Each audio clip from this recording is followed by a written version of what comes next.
Madame la ministre Barbara Pompili, un premier bilan de ces 5 jours de visite, c'était pas votre premier déplacement en Guyane. En 6 ans, qu'est-ce qui a changé justement? Depuis mon premier déplacement en Guyane, ce que je constate, c'est que ce territoire et ses habitants sont de plus en plus prêts à faire la transition écologique. Et c'est pas juste théorique ce que je vous dis. C'est-à-dire que maintenant, on est prêt ici à faire vivre son territoire avec les ressources du territoire. Que ce soit sur l'énergie, c'est un des sujets majeurs pour l'attractivité de la Guyane. Si elle veut faire du développement économique, du tourisme, etc., on a besoin d'avoir de l'électricité et plus de coupures. Et bien là maintenant, la Guyane se tourne délibérément vers les énergies renouvelables, toutes les énergies renouvelables. Et j'ai vu quelques exemples à travers mes déplacements, que ce soit sur de la biomasse, que ce soit sur de l'hydroélectrique au fil de l'eau à Maripasoula, que ce soit aussi du solaire. C'est très important parce que la Guyane va devenir autonome en énergie et c'est la première base. Ensuite, ce que j'ai vu aussi, c'est une volonté d'utiliser enfin ce territoire pour en faire une source de richesse. La première fois que j'étais venue, on m'avait dit oui, on a beaucoup de biodiversité, on en est très fiers. Mais quelque part, ça nous paralyse un peu parce qu'on nous met tous sous cloche. En fait, maintenant, tout le monde a travaillé ensemble pour se dire non, tout ce qui sort là de l'Amazonie, les plantes, les animaux, les essences, on peut les utiliser pour en faire une richesse. Et c'est à travers des projets comme Biostratège, comme Yanawasai ou d'autres, on voit que ça y est, des Guyanais s'emparent de leur richesse pour les faire fructifier et pour en faire des moteurs de développement économique.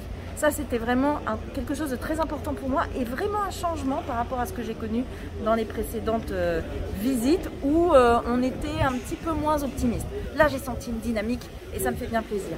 Il y a pardon, le barrage donc, sur Maripasoula, vous avez débloqué le dossier, maintenant ça va pouvoir avancer justement sur l'Ignini avec ce décret tarifaire? Oui, en fait, cet arrêté tarifaire, il permet de pouvoir fournir une électricité à un tarif qui permet une rentabilité économique pour le barrage. Et donc après, il va y avoir toutes les procédures maintenant pour qu'on ait un promoteur, enfin un fournisseur qui puisse faire le barrage et que le barrage puisse enfin fournir de l'électricité aux habitants de l'Ouest guyanais.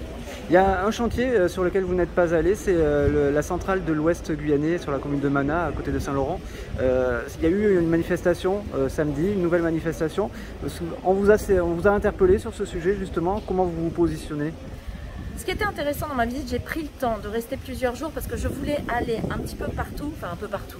Le territoire est grand, donc j'ai fait le maximum, mais surtout rencontrer le plus possible d'acteurs. Donc j'ai rencontré les ONG, j'ai rencontré les élus, j'ai rencontré les porteurs de projets pour essayer de comprendre un petit peu l'état d'esprit des uns et des autres. Et s'il y a quelque chose qui est sûr, c'est que tout le monde a bien compris qu'on avait besoin d'électricité en Guyane.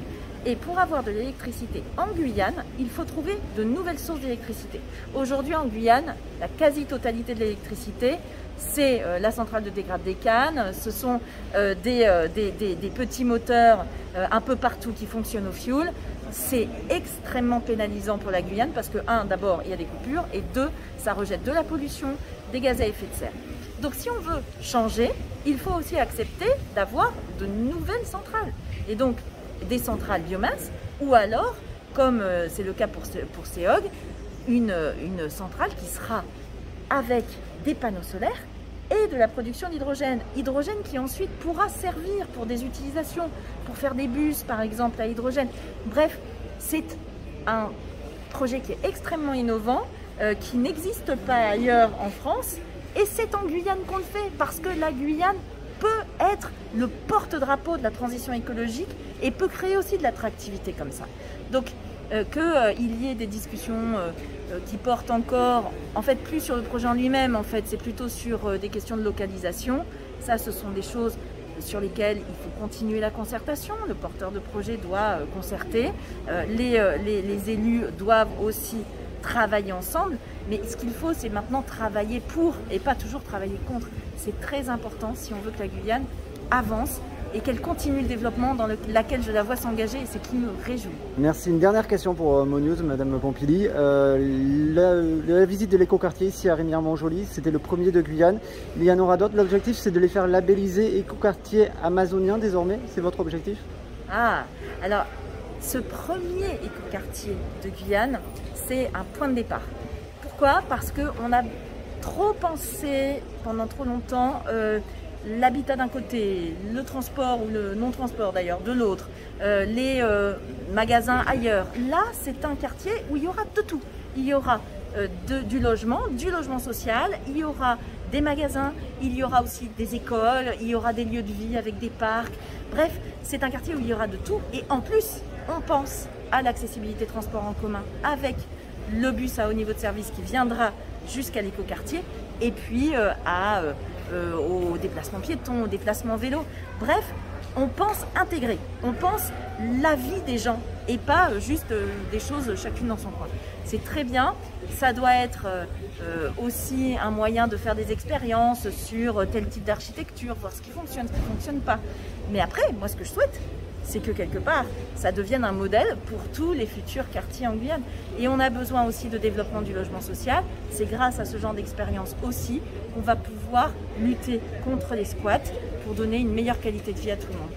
Merci beaucoup Barbara Pompili au micro de MoNews pour ce débrief de cette visite de 5 jours. Merci à vous.